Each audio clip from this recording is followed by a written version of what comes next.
Quand tu ne donnes pas ton vote, tu ne donnes pas d'argent au parti. Annuler ton vote, c'est donner de l'argent.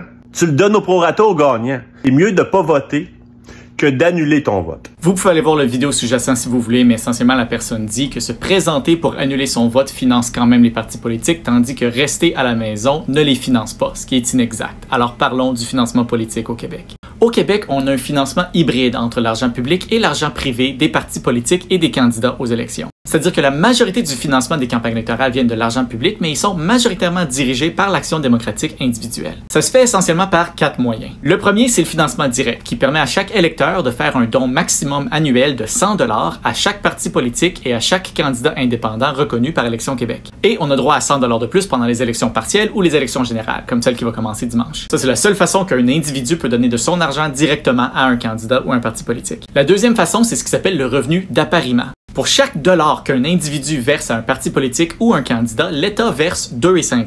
Ça, c'est jusqu'à 2 000 $ par année pour un candidat et 250 000 $ par année pour un parti politique. Mais pendant les années électorales, c'est 500 000 $.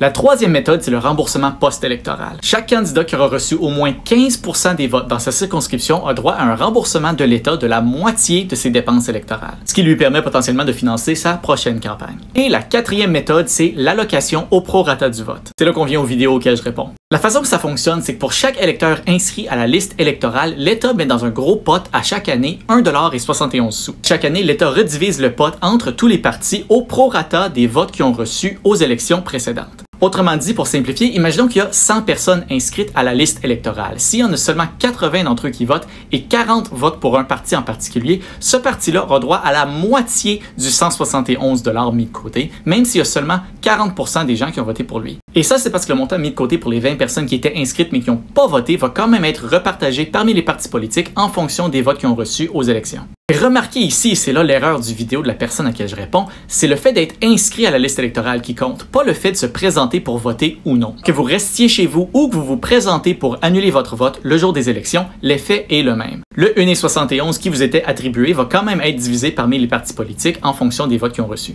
Alors si vous voulez vraiment pas participer au financement des partis politiques de cette façon-là, la seule façon de le faire, c'est de ne pas être inscrit sur la liste électorale. Ce qui n'est pas évident parce que généralement, on est automatiquement inscrit à la liste électorale. La seule façon de le faire, c'est de contacter Élections Québec pour leur demander d'être désinscrit de la liste électorale, ce qui risque de vous prendre plus de temps que juste aller voter. Mais c'est votre choix, je veux pas vous dire quoi faire. Si c'est votre conviction profonde, vous pouvez. Mais ce serait beaucoup plus efficace juste participer à notre démocratie.